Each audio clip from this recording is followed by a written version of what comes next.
Welcome to This is Baseball. Let's get right into the action. 2025 regular season is over, and it couldn't have ended in a better way. Baseball just has a way of having high drama all the way to the final day of the season. AL Central, AL East, both up for grabs. Came down to the wire. Cincinnati snuck in on the final day. New York Mets ended up falling out. Tons of drama there. Let's just take a look at what the postseason looks like right now. So your AL East champ, Blue Jays, AL Central, Guardians, AL West, Mariners won. Your AL wildcard teams, New York Yankees, Boston Red Sox, Detroit Tigers. Detroit Tigers held on by the hair on their chin to get in. Jumping over to the National League, Phillies, champions in the East. NL Central, Milwaukee Brewers. NL West, Dodgers. NL Wildcard, Cubs, Padres, and Reds. But what I want to get into in today's episode is I don't want to just sit here and look at matchups. We will talk about the matchups that are going to be happening tonight at the end of this episode, but I want to talk about, we have 12 teams in the postseason, 6 in the National League, 6 in the American League, and I want to go over who needs it most, right? Who needs to win a World Series now, or whose sense of urgency isn't as high. And I want to just start from least to most urgent. And I think it makes sense and probably isn't surprising that I am opening this list with the Los Angeles Dodgers. The Los Angeles Dodgers are the defending World Series champion. They won last year, signed Shohei Ohtani, got him his ring, so checked a couple of boxes there. They also got the monkey off of their back of winning the 2020 World Series, where a lot of people didn't take that World Series championship as legitimate because it was the COVID season where it was a 60-game regular season and then a very expanded playoff. So a lot of people kind of wrote that off. So last year, checked that asterisk off the box as well. So the Dodgers also just won their 12th National League West title in the last 13 seasons. The only time that they didn't win it was in 2021 when the Giants, who, looking at what's going on with them now, clearly had a fluke season in 2021 and were able to take that division title there. But along with everything I just said regarding the Dodgers, they're obviously no stranger to the postseason, and there's nothing that says that they're not going to be a World Series contender for the next decade to come. So I think their sense of urgency is very low. Obviously, it would be very cool for the Dodgers to go back-to-back, because that has not been done in 25 plus years. So that's one thing they could go after. Next on this list is the Cincinnati Reds. So Cincinnati Reds haven't won a World Series since 1990, but I don't want to look at this list entirely as, oh, it's been X amount of years since this team has won a World Series. Now, I will talk about that. That will be my reasoning for a few teams. But when I look at the Reds, I think they have the least pressure in this postseason. They were kind of just hanging around, being competitive for much of the season, and did what they had to do in late September to get themselves into the postseason race, and then end up getting that third and final wild card spot in the West. them playing well, largely paired with a very, very big collapse by the New York Mets. New York had, I want to, in the beginning of the season, they were the first to 20 wins. They were 20 games over 500 at one point, and it all just kind of fell apart. I'm curious of the fallout for the New York Mets. We haven't seen anything come across yet as far as anybody getting fired at the time of this recording. But I think the Reds go into the postseason with the least pressure. Nobody has any expectations of them to really go on a run. They're kind of the team.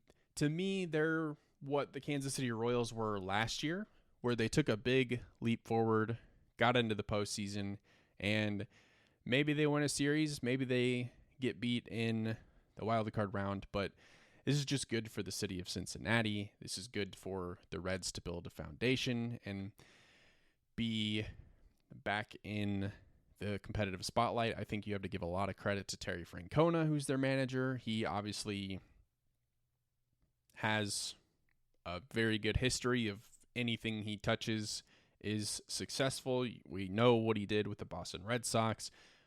He spent time in Cleveland with the Guardians, brought them to a World Series. They didn't win that, but Terry Francona is a great leader, and I think is a large reason as to why the Reds are sitting in the postseason in 2025.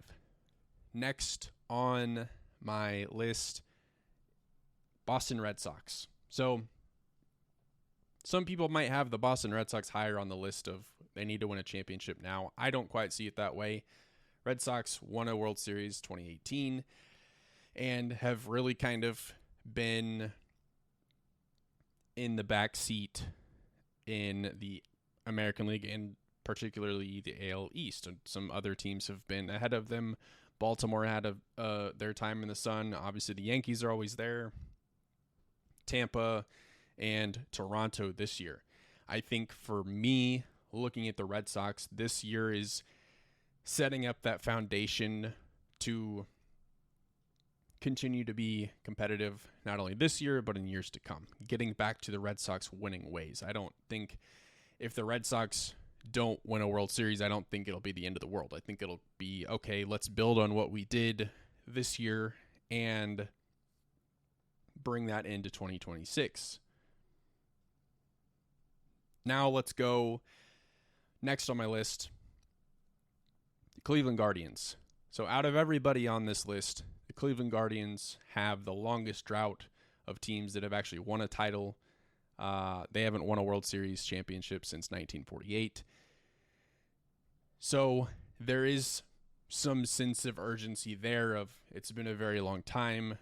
You know, it was Boston had the big drought when Cleveland and Chicago played each other in 2016.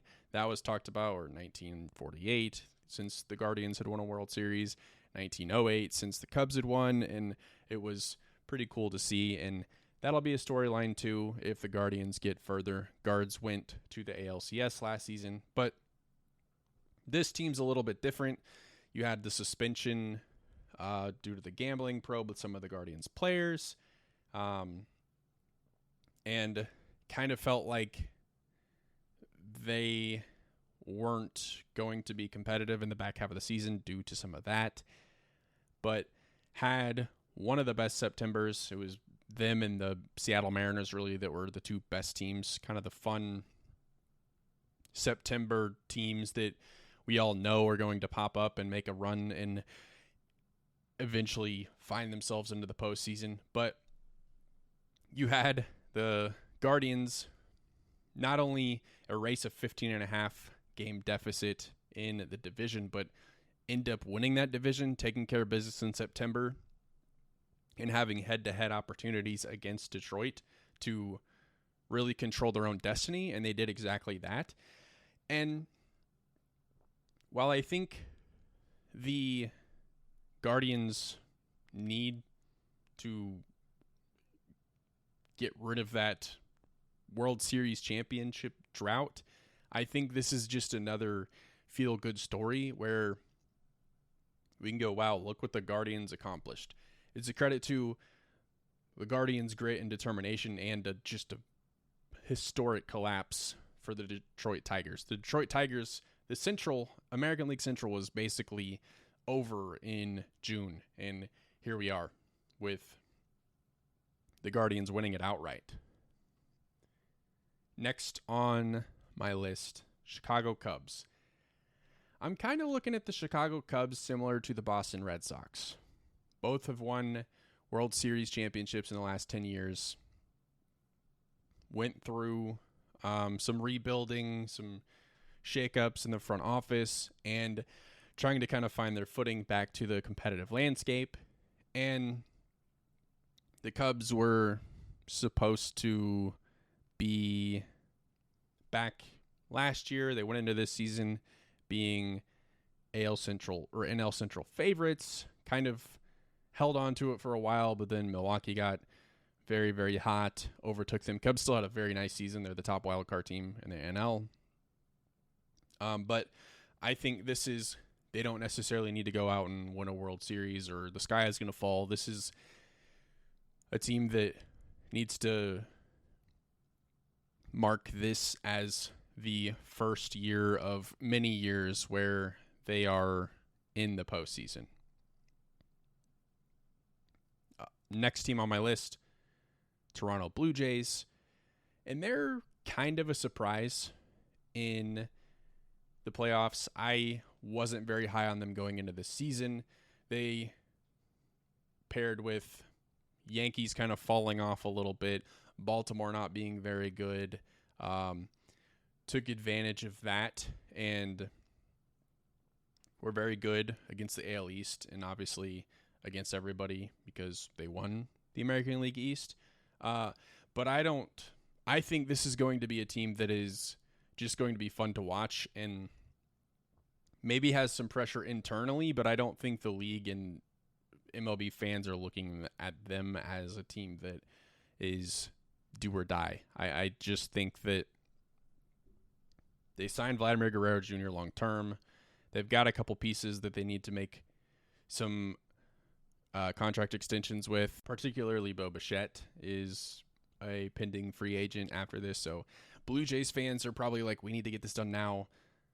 But I just think that there's a handful of teams that are ahead of them in the championship conversation. And that next team is the Philadelphia Phillies. Phillies have been World Series champs in 2008. They went to back-to-back World Series 2008 and 2009. They lost to New York in that 2009 season and went in 2022 as well. We know they lost that one. And I actually think Philly has a good shot of winning it. I think they're one of the better teams in the National League. My thing with the Phillies is they have the second oldest lineup in Major League Baseball. So for me, it's a situation of they're not getting any younger and the sun is setting on their competitive window. Not necessarily tomorrow, but you have Kyle Schwarber not getting any younger, Bryce Harper, JT Realmuto, and the list goes on and on. So for me, it's if you're going to do it now. Now, next team, I am going to pair these teams together as teams that have a sense of urgency. So this is now getting into the top 5. And a lot of people would go, oh, if you've never won a World Series, then this is your opportunity and you need to take advantage of it. And to a degree, I believe that's true. The Mariners, Brewers, and Padres are those 3 teams that I'm talking about. Brewers have the best record in all of Major League Baseball. They have had opportunity after opportunity. I do think this is their best chance to do that. Padres, kind of the same, hung in there in the NL West until the end, came up short. They've got a little bit of a long road ahead of them, having to go through the wild card and a very tough National League. Same with the Mariners. I was trying to write the Mariners off for basically the entire season. And same with the Brewers. I think that this is as good of an opportunity as they've had in a long time. Now, for me, the Mariners need to just win a postseason series. That's kind of the big hurdle that they need to get over. I think once they do that, though, they'll go on a run. So the Mariners, while they need to get in, for me, it's win a postseason series, but then let's not miss the postseason for the next 3 seasons, right? Let's keep coming back. Now let's go to my top 2 teams in the 2025 Major League Postseason that need to win now. So, number 2 on my list, it's the New York Yankees. New York lost to the Los Angeles Dodgers last season, and it was not pretty. Los Angeles put the beat down on New York. So, looking at some history for New York, they've basically won a World Series in every decade since the 1920s. They didn't win a World Series in the 1980s. They did go to one in 1981, though. Their last World Series championship was 2009. They didn't even sniff a World Series in the 2010s. Obviously, like I said, they went to one last year. But I think you are going on, if you don't win this year, you're going on a 16-year drought of a World Series championship for your team. And I think it's just looking at the history, very, very uncharacteristic of their franchise. And I think that they are frantically trying to win. And if they win, have a little bit of breathing room. And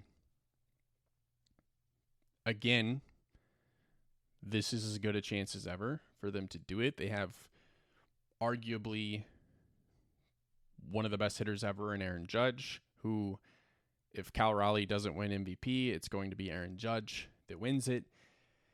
They've got to get it done. There's a lot of pressure in New York amongst MLB to the Yankees to get this done because, like I said, this is not normal for the Yankees to go 16 years without winning a championship. Now, number 1 on my list is the Detroit Tigers. And honestly, if I would have made this list 3 weeks ago, Detroit would have been maybe right in the middle as far as their sense of urgency to win a World Series. But after everything that's happened in September, the monumental collapse, Cleveland catching them, and honestly, there being questions of Detroit making the postseason at all, I now think that the Tigers are the one team where it is all hands on deck. We got to get this thing done. We barely got in here. We were kind of the World Series favorite midseason. We were going to run away with not only our division, but with maybe the best record in all of baseball. That first round bye was pretty much a lock. We were set. We built on what we did last year, where we were the team in September that made that late push and grabbed a wild card spot. And now you're looking at it and going, is somebody going to get fired? Can we justify firing AJ Hinch? Do we need to make a move with any of our coaches? Do we need to be looking at our front office and asking them questions of how did this happen? So I think all of those questions can be erased if the Tigers win the World Series this year. So Detroit is we have to win the World Series or else. Let me know what you think of that list. Am I right? Am I wrong? What's your list? Give me a shout. Let me know. Before I get out of here, let's just take a look at the matchups for the wild card round real quick. So this is amazing. Cleveland and Detroit will be playing each other in the wild card round. So Cleveland has absolutely owned Detroit down the stretch, and they get to go head-to-head immediately. One of them will be done by the end of this week. Another amazing matchup in the AL, Boston and New York. All eyes will be on that. Both teams have a lot of pressure there. Winner of that goes and plays Toronto. I didn't mention it, but winner of Cleveland and Detroit plays Seattle. So really fun wild card round to start out as far as the AL is concerned. Now over in the National League, Dodgers are going to host the Cincinnati Reds. And winner of that series goes and plays the Philadelphia Phillies. Cubs host the San Diego Padres. And the winner there goes to Milwaukee. So just as a reminder, the wild card series is a best 2 out of 3. And the entire series is played in the city of the team with the higher seed, with the better record. So all of that starts tonight. Again, baseball has the best postseason and the most drama. So lock in, get excited, and we'll see what happens on the other side. Thank you for listening today. I'll see you in the next one.